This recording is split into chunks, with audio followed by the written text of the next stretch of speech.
Today is the Queen's official birthday, which takes place on the second weekend of June, 2 months after her actual birthday. For the second year in a row, the celebrations are much smaller than usual, with a reduced parade in the grounds of Windsor Castle, rather than in central London, led by the Scots Guards. Usually, Trooping the Colour has over 1,400 soldiers, 200 horses and 400 musicians who walk down the Mall to Horse Guards Parade. What's more, the extended royal family all appear on the balcony of Buckingham Palace and watch the flypast. Not only is this year different due to coronavirus restrictions, it will also be the Queen's first official birthday without Prince Philip by her side. While he did not attend in person the last few years of his life, he was still around for the Queen to talk to whenever she needed him. Her Majesty, 95, buried her husband in April this year at a heartbreaking funeral attended by just 30 people. Instead of having the Duke of Edinburgh by her side, the Queen chose her cousin, the Duke of Kent, to attend this year's ceremony. This is in large because the Duke is a colonel of the Scots Guards, who will be the star of the show in this year's parade. The Queen's colour of accompany Scots Guards will be trooped this year.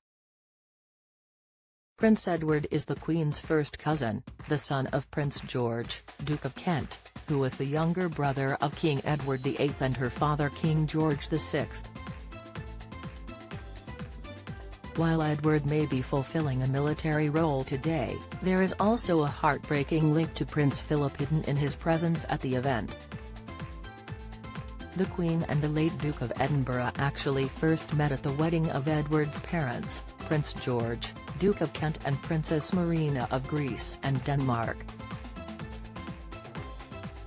Prince Philip was Princess Marina's cousin, both belonging to the Greek and Danish royal families. This means the Queen and Philip were distant relatives, both being great-great-grandchildren of Queen Victoria and were just children at the time. This would have been the first time they crossed paths, the Queen aged 8 and Philip aged 12. However, their romantic entanglement did not start until many years later, of course. Both the Queen and Edward lost their fathers relatively young, with the monarch's father dying of coronary thrombosis in 1952 and leaving the responsibility of the throne to her aged 27. However, the Duke of Kent was even younger when his father died in a military air crash 10 years before in 1942.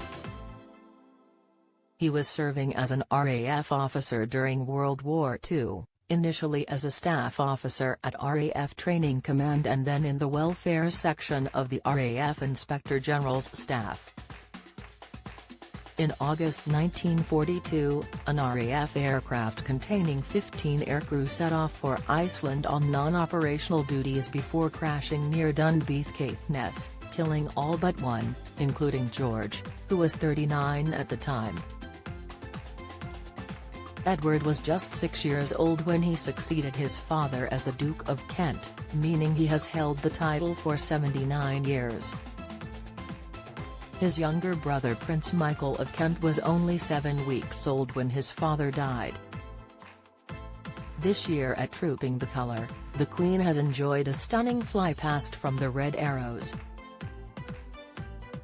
The jets left a stream of coloured smoke red, white and blue to celebrate the Queen's official birthday in the year she turned 95. Hopes are high that next year Trooping the Colour will be back to its grand self in London.